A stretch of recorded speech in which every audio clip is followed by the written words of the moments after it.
하나님 말씀은 스가랴서 1장 7절부터 17절 말씀까지입니다. 제가 봉독합니다. 다리오 왕 2년 11월 곧 스바돌 24일에 이또의 손자 베레가의 아들 선지자 스가랴에게 여호와의 말씀이 임하여 이르시니라. 내가 밤에 보니 사람이 홍마를 타고 골짜기 속 화석류 나무 사이에 섰고 그 뒤에는 홍마와 자마와 백마가 있기로 내가 가로되 내 주여 이들이 무엇이니까? 내게 말하는 천사가 내게 이르되 이들이 무엇인지 내가 내게 보이리라 하매 화석류 나무 사이에 선자가 대답하여 가로되 이는 여호와께서 땅에 두루 다니라고 보내신 자들이니라. 그들이 화석류 나무 사이에 선 여호와의 사자에게 고하되 우리가 땅에 두루 다녀보니 온 땅이 평안하여 정운하더이다. 여호와의 사자가 응하여 가로되 만군의 여호와여, 여호와께서 언제까지 예루살렘과 유다 성읍들을 긍휼히 여기지 아니하시려나이까? 이를 노하신 지 70년이 되었나이다 하매 여호와께서 내게 말하는 천사에게 선한 말씀, 위로하는 말씀으로 대답하시더라. 내게 말하는 천사가 내게 이르되 너는 외쳐 이르기를 만군의 여호와의 말씀에 내가 예루살렘을 위하여 시온을 위하여 크게 질투하며 안일한 열국을 심히 진노하느니 나는 조금만 노하였거늘 그들은 힘을 내어 고난을 더하였습니다. 그러므로 여호와가 이처럼 말하노라. 내가 긍휼히 여김으로 예루살렘에 돌아왔은즉 내 집이 그 가운데 건축되리니 예루살렘 위에 목줄이 치어지리라. 나 만군의 여호와의 말이니라 하셨다. 다시 외쳐 이르기를 만군의 여호와의 말씀에 나의 성읍들이 넘치도록 다시 풍부할 것이라. 여호와가 다시 시온을 안위하며 다시 예루살렘을 택하리라 하셨다 하라. 아멘. 오늘은 스가랴서 제4강 첫 번째 환상에 대한 말씀입니다. 앞선 1절부터 6절은 스가랴가 환상을 기술하기에 앞서 회개를 권면하며 촉구한 내용이었습니다. 이제 이어진 본단락은 그때로부터 약 3, 4개월이 지난 뒤에 스가랴 자신이 본 환상에 대해 보도한 내용입니다. 스가랴가 본서에서 기술한 8개의 환상은 바로 그 한날 한시에 주어진 것이었습니다. 그중 본문은 첫 번째 환상인데요.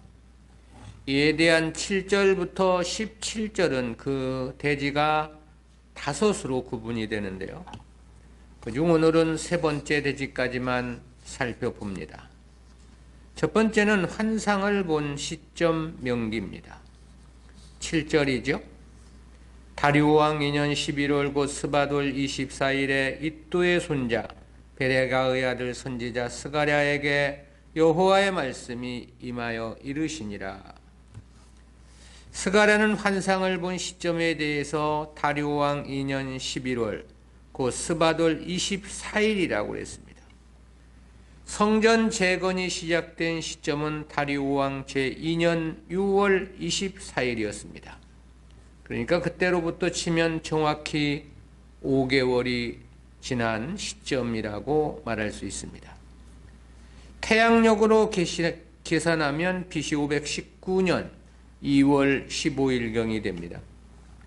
여기서 언급된 스바돌은 이스라엘의 종교력으로는 11월에 해당한 달이고요. 이 스밧은 막대기, 지파 등을 의미하는 단어와 같은 어원인데요. 정확한 의미가 무엇인지는 알려진 바가 없습니다. 아무튼 당시 재개된 성전 재건 공사는 순조롭게 잘 진행되고 있었던 것으로 사료되고요. 그의 하나님은 장래에 이루어질 원대한 계획을 여러 환상을 통해 알려주셨던 것입니다. 그 목적은 이스라엘 백성들에게 보다 확실한 장래에 대한 소망을 갖게 하기 위함이라고 볼 수 있고요. 즉 백성들에게 힘과 용기를 불어넣어 주시기 위함이었다. 그렇게 말할 수 있겠습니다. 두 번째는 여호와의 사자와 스가랴 선지자입니다. 앞선 7절은 스가랴가 환성을 보았던 시점을 밝힌 내용이고요. 그것은 이하에서 제시될 환상이 자신이 꾸며낸 말이 아니라 하나님으로부터 받은 신적 계시임을 나타내기 위함이었습니다. 이제 이어진 8절부터 17절까지는 홍마를 타고 화석류 나무 사이에 서신 여호와의 사자에 대한 첫 번째 환상입니다. 이를 소개하는 8절부터 10절까지는 7단락으로 구분해서 살펴보겠습니다. 첫 번째는 8절 서두에서 내가 밤에 보니 그랬죠. 여기서 보니로 번역된 히브리어는 라라는 단어인데요. 본래 선지자들이 환상을 보았다고 할 때 주로 사용되는 동사는 하자라는 단어입니다. 근데 본문에서 사용된 라는 사람이 사물을 정확히 인식할 수 있을 뿐만이 아니라 그 본질까지 꿰뚫어 보는 것을 나타내는 데 사용됩니다. 스가랴가 이 단어를 사용한 것은 자신이 의식을 잃었다거나 꿈속에서 본 환상이 아님을 이야기하고 있죠. 즉 자신이 의식과 정신이 명료한 상태에서 환상을 보았음을 밝히고 있는 것입니다.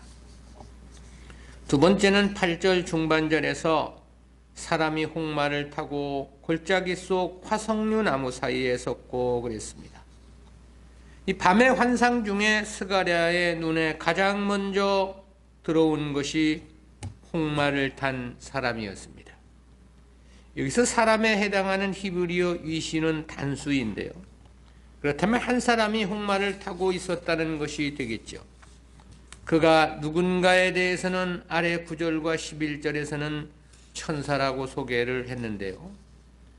그럼에도 본문에서 사람을 나타내는 단어를 사용한 것은 그 모습이 사람 형상을 하고 있었기 때문이었겠죠.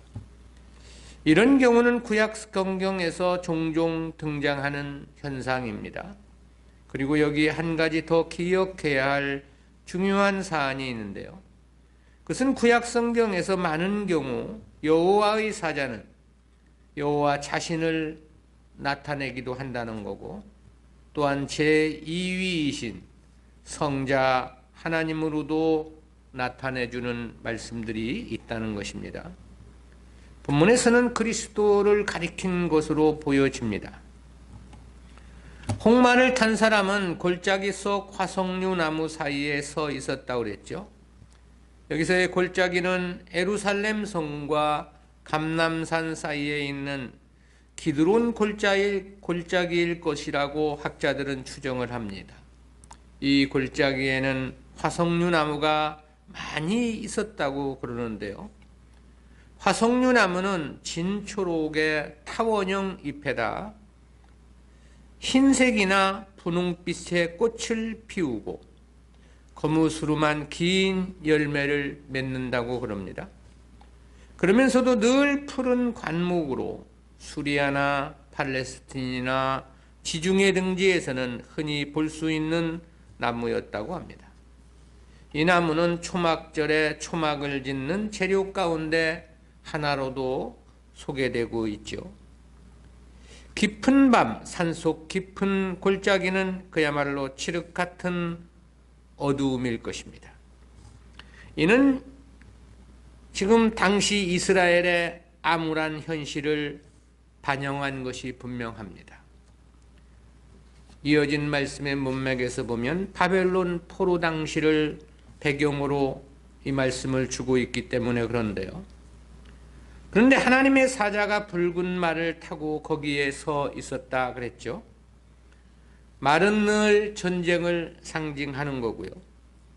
이는 자기 백성들을 위한 하나님의 거룩한 전쟁을 나타낸 것으로 보입니다.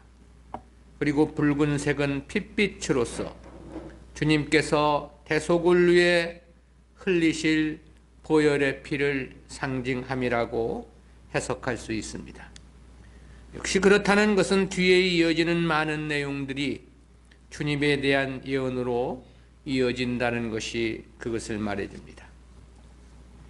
세 번째는 8절 하반절에서 그 뒤에는 홍마와 자마와 백마가 있기로 그랬습니다. 이는 홍마를 탄 사람 뒤에 이 세 종류의 말이 있었다는 뜻인데요. 근데 이 말을 가리키는 단어들이 모두 복수형으로 되어 있습니다. 즉, 세 마리 말을 가리킴이 아니고요. 훨씬 많은 말들이 여호와의 사자 뒤에 서 있었다는 뜻입니다. 이는 모두 홍마를 탄 여호와의 사자의 명을 수행하는 자들이 탄 말들이 분명하고요. 이어진 10절에서 보면 이들은 온 세상을 두루다니며 세상의 정황을 살피는 사역을 감당하는 것으로 소개되고 있습니다. 한편 본문에 등장하는 세 가지 색은 그 의미를 명확히 밝히기는 어렵지만 각각의 상징적 의미를 띠고 있는 것은 분명해 보입니다. 이에 대해서 옥스퍼드 원어성서대전에서는 이렇게 설명을 했습니다. 먼저 붉은색은 진노와 심판을 상징하고 백색은 승리와 기쁨을 상징한다고 볼 수 있다. 더불어 자줏빛은 이 두 색이 뒤섞인 것으로서 하나님의 악한 이방 나라에 대한 진노와 심판이 선민의 승리와 기쁨을 가져오는 것으로 귀결됨을 상징한다고 볼 수 있다. 그랜드 종합수석도 이와 비슷하게 설명을 했습니다. 네 번째는 9절 상반절에서 내가 가로되 내 주여 이들이 무엇이니까 그랬습니다. 이는 스가랴 선지자가 자신의 눈앞에 펼쳐진 환상에 대해서 그것이 무슨 뜻인지를 몰라 질문을 한 거죠. 근데 당시 스가랴는 홍마를 탄 사람에게 내 주여라고 호칭을 했습니다. 이에 해당하는 히브리어 아도니는 번역 그대로 나의 주인이라는 그런 뜻입니다. 그러나 이는 엘로힘과 여호와와 더불어 하나님을 칭하는 3대 칭호입니다. 때문에 홍마를 탄 사람을 제2 성자이신 그리스도로 해석해야 한다 그런 생각을 갖고요. 그럴 개연성은 이어지는 말씀에서 볼 때 충분합니다. 아무튼 스가랴 선지자는 자신 앞에 펼쳐진 환상의 의미를 몰라 무슨 뜻인지 물었던 거죠. 다섯째는 9절 하반절에서 내게 말하는 천사가 내게 이르되 이들이 무엇인지 내가 내게 보이리라 하매 그랬습니다.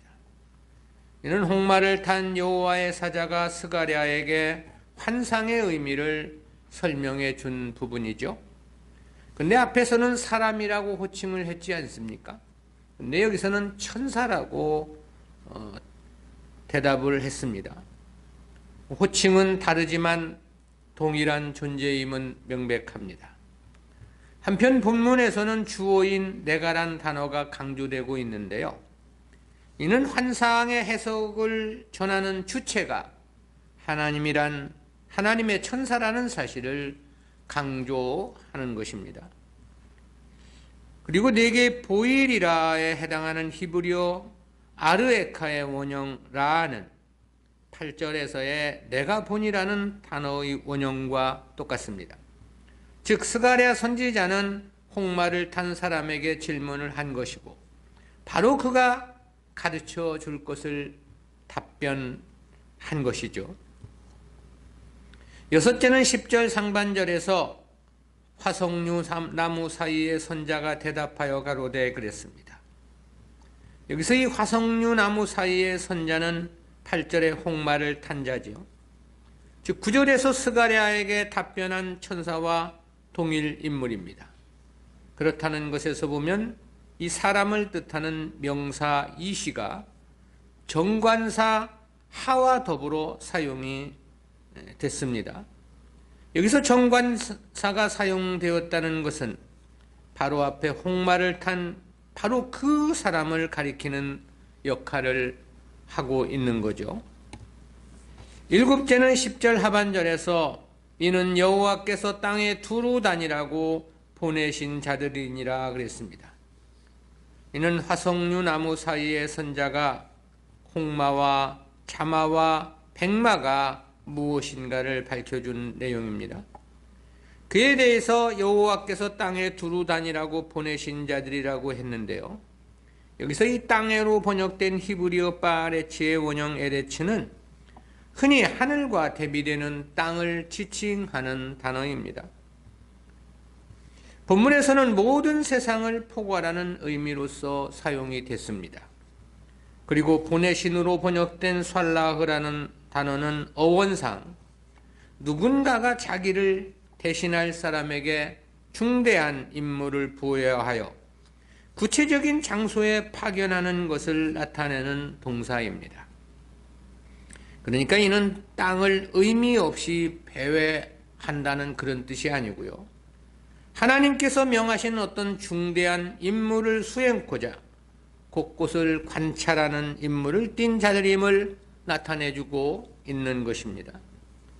물론 하나님은 전지전능하신 분으로서 스스로 모든 것을 다 알고 계십니다. 아직 일어나지 않은 미래의 일까지도 다 알고 계시죠. 그럼에도 이와 같은 말씀을 하시는 것은 계시를 위한 목적의 서술이라고 할 수 있습니다. 즉 계시의 수신자인 사람들에게 보다 하나님의 뜻을 쉽고 명료하게 밝혀주기 위한 목적이다라는 거죠. 세 번째는 여호와의 사자를 향한 천사들의 보고와 중보 기도입니다. 번달랑은 땅을 두루다닌 천사들이 돌아와 여호와의 사자를 향하여 보고를 한 내용인데요. 그리고 그 보고를 들은 여호와의 사자가 하나님께 중보 기도를 드린 내용입니다. 이에 대한 11절, 12절은 내용이 둘로 구분이 됩니다. 첫 번째는 땅에 두루 다닌 천사들의 보고입니다. 홍마와 자마와 백마를 탄 천사들이 땅을 두루 살핀 뒤 돌아와 보고한 내용을 보도한 11절은 둘로 구분해서 살펴보겠습니다. 첫 번째는 11절 상반절에서 그들이 화석류 나무 사이에 선 여호와의 사자에게 고하되 그랬습니다. 여기서 이 여호와의 사자가 누구를 지칭하는지에 대해서는 두 가지 견해가 있어요. 하나는 여러 천사들 가운데 하나님을 근거리에서 보좌하는 높은 직위의 천사로 보는 견해입니다. 다른 하나는 성육신 이전의 제2위 하나님, 즉 그리스도로 보는 견해가 있습니다. 이 중 대개의 학자들은 그리스도로 보는 것에 동의를 합니다. 구약 성경의 용례들에서 보면 여호와의 천사가 여호와와 동일시되는 경우가 많이 있고요. 창세기에서는 하갈에게 나타난 여호와의 사자를 감찰하시는 하나님이라고 그렇게 불렀습니다.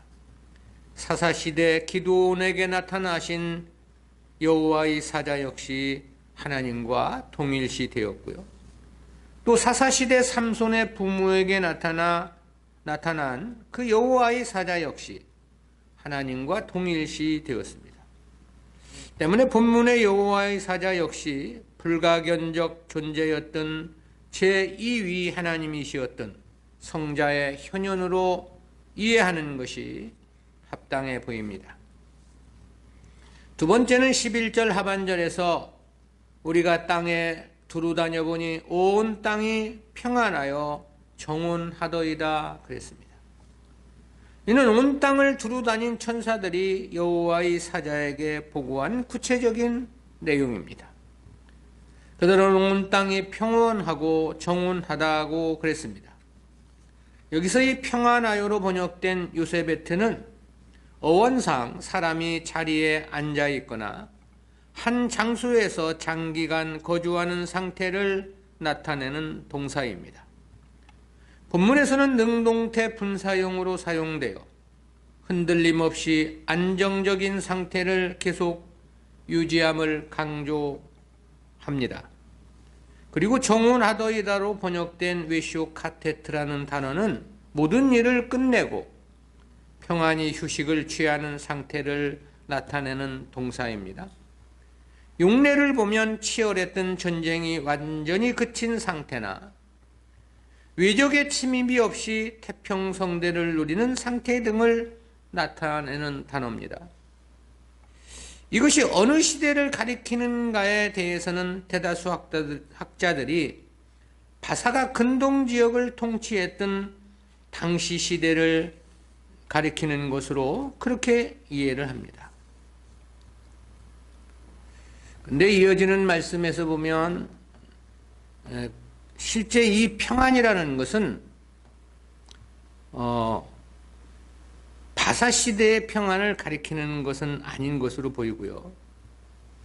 어쨌든 전체적인 환상의 내용은 그 당시를 비유로 한 신약 시대를 조망하는 내용으로 되어 있습니다.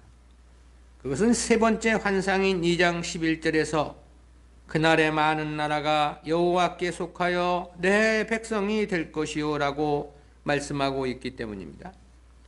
그렇다는 것은 3장에서 소개된 네 번째 환상도 마찬가지입니다. 그 네 번째 환상은 주님의 대속을 통한 택한 백성들의 완전한 속죄를 밝혀주는 내용입니다. 그렇다고 볼 때 본문은 바벨론 제국이 통치했던 시대를 회고한 말씀으로 볼 수 있습니다.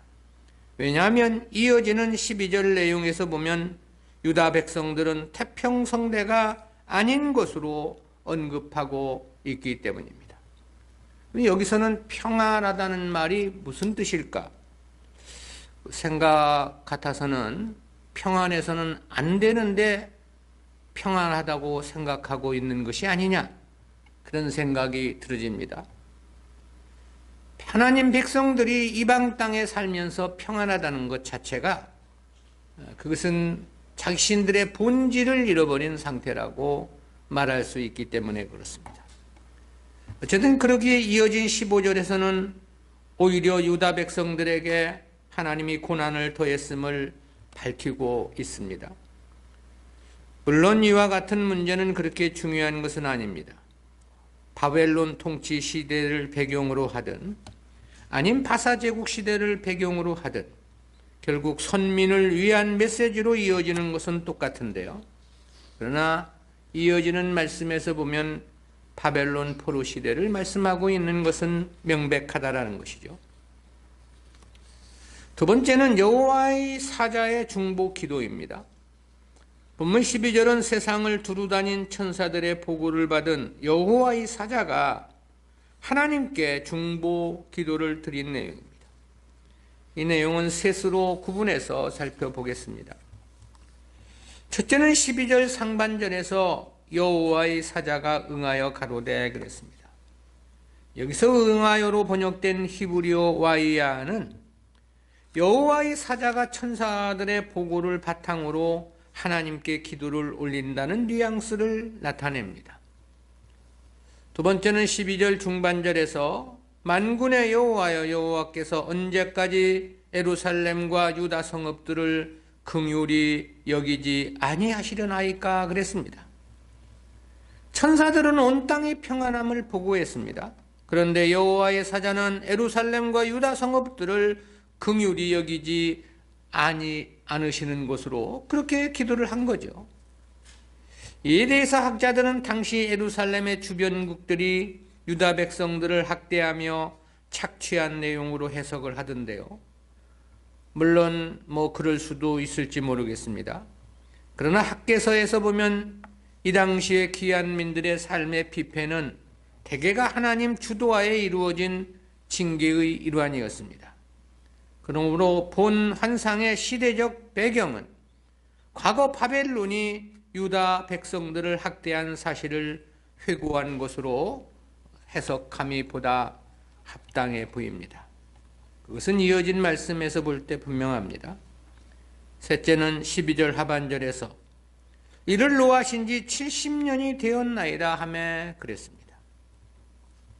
여기서의 70년을 어떻게 계산하느냐는 것은 두 가지 견해가 있습니다. 하나는 바벨론 제1차 포로 때인 BC 605년부터 제1차 귀환을 했던 BC 537년까지로 계산을 하는 견해입니다. 그렇게 계산하게 되면 정확히 70년에서 2년이 모자란 68년이 됩니다. 두 번째는 성전이 파괴된 BC 586년부터 성전 재건이 완성된 BC 516년까지로 보는 견해입니다. 이는 정확히 70년이죠. 근데 다니엘서 9장 2절에 보면 70년의 시작을 예루살렘의 황무함으로 표현을 했습니다. 그렇다면 70년은 예루살렘 성전이 무너졌던 BC 586년부터로 계산해야 맞습니다. 그 이전은 예루살렘이 황무한 상태는 아니었기 때문입니다. 그러나 본문에서의 70년은 정확한 연대를 말함이라기보다는 대략적인 계산일 수도 있습니다. 그리고 이는 처음 바벨론의 포로로 잡혀갔던 BC 605년부터를 계산함이라고 말할 수 있고요. 본문의 내용이 바벨론 포로 생활을 배경으로 한 말씀이라면 그렇습니다. 그렇다면 이 내용은 이제 포로로 잡혀온 지 70년이 가까이 되었으니 저들을 긍휼히 여겨달라는 여호와의 사자의 중보 기도가 되는 셈입니다. 그렇다면 왜 이때 지나온 과거사를 이처럼 환상을 통해 보여주셨느냐는 문제가 남게 되죠. 그것은 선민을 향한 하나님의 역사를 보다 상세히 밝혀주시려는 목적이라고 말할 수 있겠습니다. 즉 바벨론 포로 때에도 하나님은 자기 백성들을 관찰하고 계셨고 그랬기에 포로 귀환도 하나님의 섭리의 일환이었음을 밝혀주시려는 목적으로 설명할 수 있다는 거죠. 그리고 이는 현재 귀환민들에게도 하나님의 함께 하심을 추지시키는 효과도 있었을 것으로 보이고요. 사실 제1차 포로 귀환 당시는 그 어떤 선지자로부터도 이러한 하나님의 뜻을 명료히 가르쳐 준 바가 없었기 때문에 그렇습니다. 우리는 이와 같은 말씀에서 1차적으로 두 가지 구속사적인 교훈을 생각해 봅니다. 첫 번째로 하나님은 인류 역사를 포함하여 모든 것을 관찰하시며 알고 계신다는 진리죠. 그것은 홍마, 자마, 백마를 탄 천사들이 온 땅을 두루다닌 후 여호와의 사자께 그 정황을 보고했다는 진술에서 깨닫게 되는 교훈입니다. 8절 하반절에서는 홍마를 탄 여호와의 사자 뒤에 홍마와 자마와 백마가 있었다고 그랬죠. 그들이 누구인가에 대해서는 10절 하반절에서 이는 여호와께서 땅에 두루 다니라고 보내신 자들이라고 했습니다. 그렇다는 것은 하나님은 모든 것을 다 관찰하고 계시고 또 알고 계신다는 뜻이 되는 거죠. 실제 하나님은 모르심이 없으십니다. 전지전능하신 하나님이시기 때문이죠. 표면에 나타난 역사만 아시는 것 아닙니다. 아직은 일어나지 않은 미래의 일까지도 다 아시고 계시죠. 심지어는 사람의 마음속 생각까지도 다 알고 계시는 하나님이십니다. 그래서 성경은 그렇게 말씀하신 바 있죠. 잠언 20장 27절입니다. 사람의 영혼은 여호와의 등불이라 사람의 깊은 속을 살피느니라. 주님께서도 그렇게 말씀을 하셨습니다. 누가복음 12장 7절입니다. 너희에게는 오히려 머리털까지도 다 세신 바 되었나니. 머리털까지도 세시는 거니까 모르심이 있을 리가 없겠죠. 그렇다면 성도는 두 가지 분명한 입장으로 세상을 살아야 한다는 생각을 갖습니다.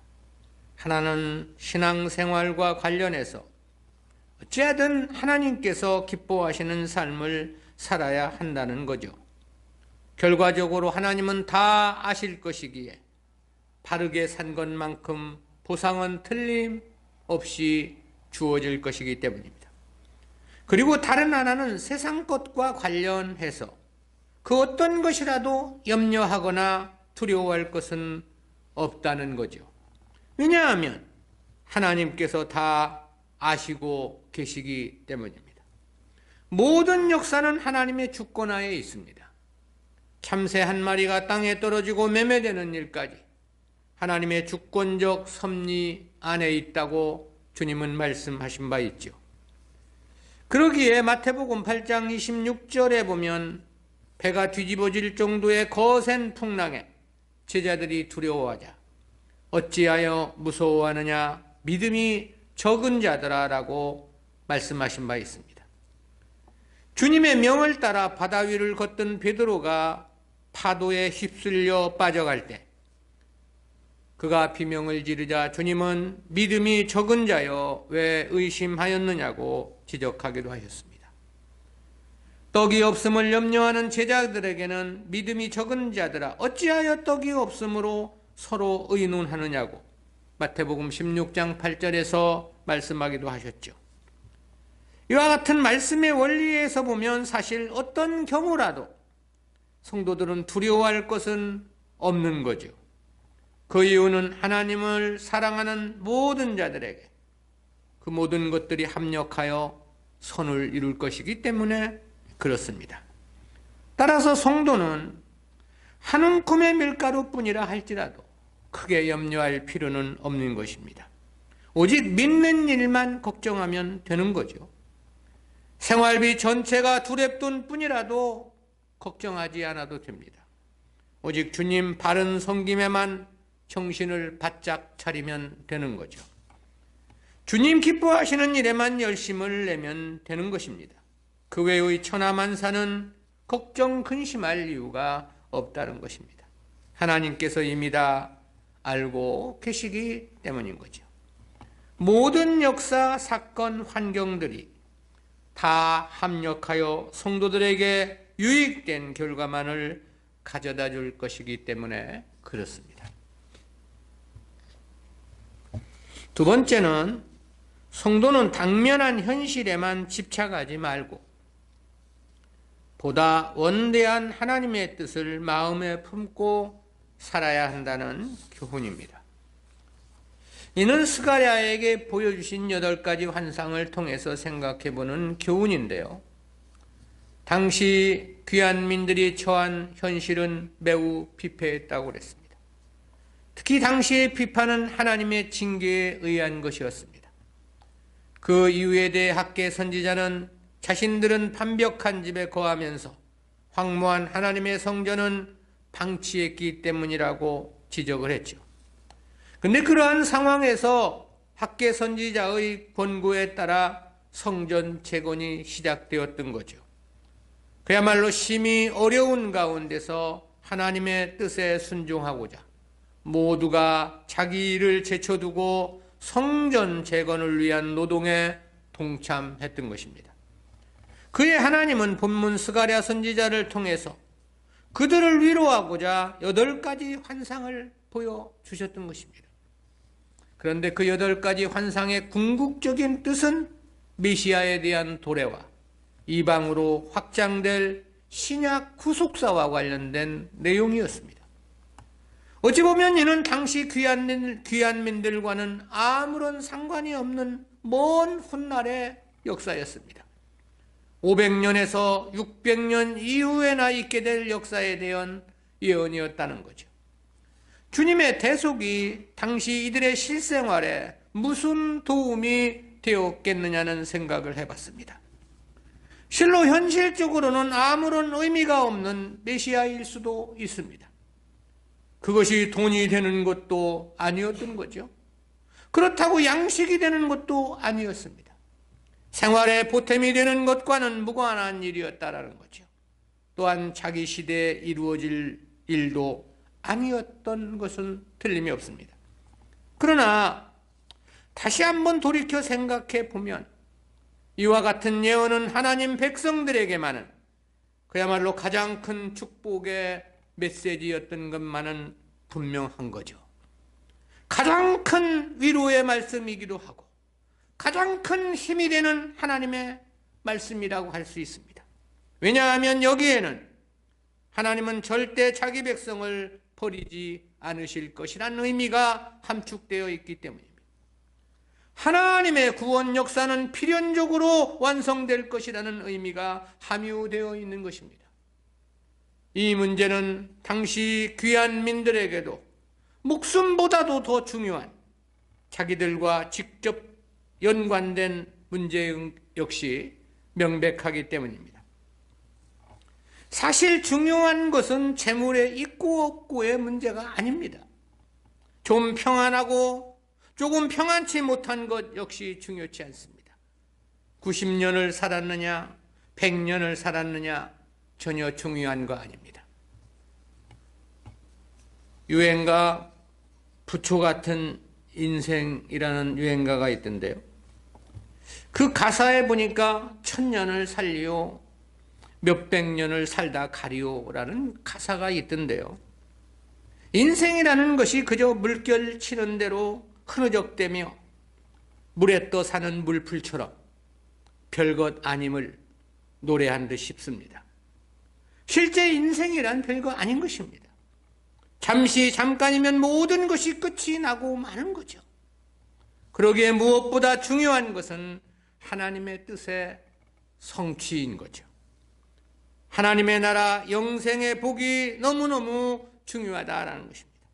이것이 아니라면 솔로몬의 부귀영화도 헛된 것에 불과할 뿐이기 때문입니다. 온 세상이 다 자기 것이라 한들 영생의 소망이 깨진다면 그게 무슨 의미가 있겠느냐라는 거죠. 때문에 하나님은 당시 성전 재건에 동원된 귀한 민들을 위로코자 수백 년 뒤에 있을 메시아의 대속을 위로의 말씀으로 제시하고 있는 것입니다. 따라서 성도는 당면한 오늘의 현실만을 생각해서는 안 됩니다. 보다 원대한 하나님의 뜻을 마음에 품어야 하는 거죠. 그저 눈앞의 현실에만 집착하여 일이 일비해서도 안 됩니다. 세상 것에 취하여 그것으로 울고 웃어서도 안 됩니다. 오직 영생의 소망을 두어야 하는 거죠. 하나님의 나라 영광의 기업의 희망을 품고 살아야 합니다. 그것은 다시는 사망이 없고 애통하는 것이나 곡하는 것이나 아픈 것이 다시 있지 않다고 그랬습니다. 그것은 마치 신부가 남편을 위해 단장한 것처럼 전지전능하신 하나님께서 정성을 당해 준비했던 새하늘 새 땅이라고 말씀을 하셨지요. 그리고 그것은 진주 보석으로 꾸민 집이라고 표현했습니다. 길바닥조차도 맑은 유리 같은 정금이라고 말씀하고 있죠. 무엇보다 그것은 세세토록 왕노릇하는 세상이라고 말씀합니다. 때문에 바울은 그렇게 고백한 바 있죠. 생각컨대 현재의 고난은 장차 우리에게 나타날 영광과 좋게 비교할 수 없도다. 성도가 어떤 꿈을 마음에 품고 살아야 하는가? 어디에 뜻을 두고 살아가야만 할 것인가? 어디에 인생의 의미를 두고 살아가야 하는가? 성도는 당면한 현실에만 급급해서 마음을 집착해서는 안 됩니다.